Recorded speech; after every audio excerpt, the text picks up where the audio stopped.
যেভাবে খুলছো সেটা কমবে, কারণ এখানে দুষ্টুমি শুরু করে দিয়েছো। ও যে ওকে শুরু করে দিয়েছে প্রতিদিন ওয়াশিং মেশিনে কি করবে, ভালো জামা কাপড় থাকলে সেগুলো এনে ওয়াশিং মেশিনে ঢুকিয়ে দিবে। দুষ্টু চলো চলো, এমন করতেছো কেন তুমি সামাইরা? আবার খুলতে আসো আসো আসো, এত দুষ্টুমি তো করলে হবে না। আসো তোমার মুখটা আমি মুছে দিই, দেখি ভাত খেয়েছি। কোথায় যাচ্ছ? টিস্যু কোথায়? সে টিস্যু খোঁজ করছে মুখ মোছার জন্য। ফ্রিজে এটা উঠায় না, এইটুকু উঠিয়ে ফেলছে কবে যেন, কি পাকনামি করে। চলো চলো আমরা রুমে যাব এখন, আসো আসো। হ্যাঁ তুমি এটা কেন করেছো বলো তো? এটা কেন উঠিয়েছো ফ্রিজের? এই যে এই কাগজটা কেন তুলছো? এটার ভিতরে ভাও আছে, কামড় দিবে কিন্তু এখন। সামারে তুমি দেখো না ভাই ওখানে কি করতেছে, কাগজটা তুলে ফেলছে, এত দুষ্ট। ফ্রিজ খুলেছো কেন সামাইরা? ফ্রিজে আর ফ্রিজ খুলো না মুখে না জিজ্ঞেস করে।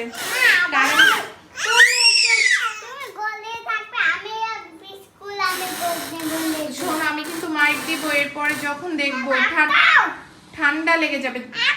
যেভাবে খুলছো সেভাবে আটকাও, আমি আর আটকাবো না। তাহলে তুমি আমাকে জিজ্ঞেস না করে খুলছো কেন ফ্রিজ?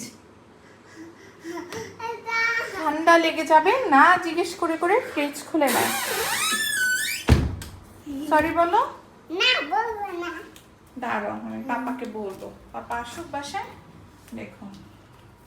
তো আমি পাপাকে, তুমি পাপাকে দেখো, পাপাকে জন্য হচ্ছে ভাত নিয়েছি আমি, হচ্ছে একসাথে ভাত সব মেখে হচ্ছে বাবুর জন্য ভাত নিয়েছি।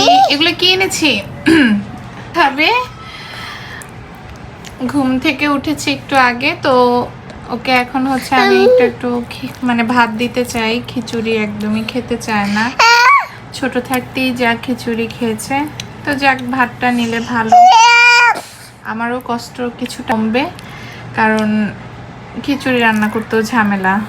আর যদি ভাতের সাথে মাংস মাছ সব কিছু মেখে দেওয়া যায়, এতে তো একসাথে সব পুষ্টিগুলো পাচ্ছি। এই যে আমার কাছে আসছো কেন? পাপা এখনো অফিস থেকে আসেনি। হ্যাঁ তোমরা যে দুজন আমাকে সারাটা দিন বাসার মধ্যে কি যে করে। এই যে এই চাদরটা হচ্ছে গতকাল কি মানে বিছাইছি বিছানায়, এখনই ময়লা করে ফেলেছে। একটা চাদর দুদিনের বেশি বিছানা রাখা যায় না, বাচ্চা থাকলে আসলে এরকম। সামাইরা তুমি আবারও মেহেদি বের করেছো, দেখো ভাইয়া মেহেদি নিয়েছে, এখনই তো বিছানায় ফেলবে। হা করো হা করো। এখানে মেকআপ করতে বসেছে, মানে মেকআপ বলতে ও নিজে নিজে মাথায় ক্লিপ পরবে, তারপরে চুল আঁচড়াবে, মানে এগুলো অনেক বেশি পছন্দ করে। মেয়ে মানুষের তো আর কাজ নেই, এগুলোই করতে থাকে, সাজসজ্জা একটু বেশি পছন্দ। আমার কোনো কিছু এলোমেলো করো না, ঠিক আছে আম্মু? কেমন বলো? দেয় না, হা করো। নাও নাও একটু, গুড বাই। আহারে এখনো পুরোপুরি হাঁটা পারে না, একটু একটু শিখেছে, এইটু খেতেই পড়ে যাচ্ছে। সাবধানে বাবা এসে বসেছে, তুমিও কোলে বসবে, দুজনকে কিভাবে নিব? তাহলে ভাত খাইয়ে দেবে কে? বাবুকে মিস করছো? হা করো, কে ফার্স্ট হবে দেখবো। তাড়াতাড়ি শেষ করো সবাই। বাবুর মুখে লেগে গেছে। জুহান একটা টিস্যু দাও তো। কি দুষ্টুমি করতেছে। মনে হয় আমি গ্রামে গিয়ে এত বেশি দিন ছিলাম, প্রায় 15 দিনের মতো ছিলাম ঈদ করতে, কারণ কোনো বাড়ি এতদিন থাকা পড়ে না, মানে জোরে গেলে 1 সপ্তাহ এরকম থাকি। তো এবার যেহেতু একটু বেশি ছুটি পেয়েছে, তো ওর বাবা তার কারণে হচ্ছে, এর মধ্যে কিন্তু আবার 2 দিন অফিস করতেও চলে এসেছে, ঢাকাতে এসে আবার গিয়েছে। বাকি যে 3 দিনের ছুটি তার সাথে আরও একদিন ছুটি নিয়েছিল, 4 দিন পরে আমাদেরকে নিয়ে আসলো। এই তো গতকালকে রাতে এসেছি আল্লাহ রহমতে।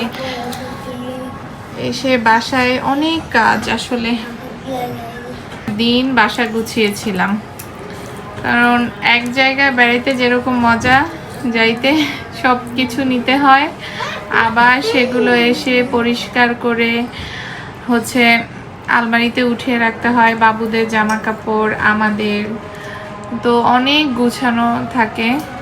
এগুলো আজকে সারাদিন সারলাম বাসায়। তারপর হচ্ছে সব কিছু ঝাড় দিলাম, মানে বাবা আর খাবে না, এদিকে আসো, এই তো শেষ, আরেকটা আসো, আর খাবে না। এই নাও, এই নাও, হা করো, সে এখন পালাবে। এই নাও, একটু একটু একটু একটু, আর খাওয়া শেষ। সামাইরা তুমি খেয়ে নাও, আসো আসো। ওকে দিয়েছে তোমাকে? ওরে বাবা রে, কি রাগটাই না করেছে। আর খাবে না? একটু খেয়ে নাও। এই তো বাবা চলে এসেছে, তাড়াতাড়ি খাও, আমরা ঘুরতে যাব। ওকে কেউ বকা দেওয়া যাবে না। সামার একটু বকা দিয়েছি, কি কান্না শুরু করে দিয়েছে। আসো, কি হয়েছে? ওরে বাবা রে, আমি সামারকে বকা দেব। সামারা, তুমি কেন ওকে বকা দিয়েছো? ভাইকে এই বোনু সরি বলে দিয়েছে, আর তোমাকে বকবে না। তুমিও সরি বলো। আমার ছেলে সরি বলে শিখে গিয়েছে। মা, দেখো তো সুন্দর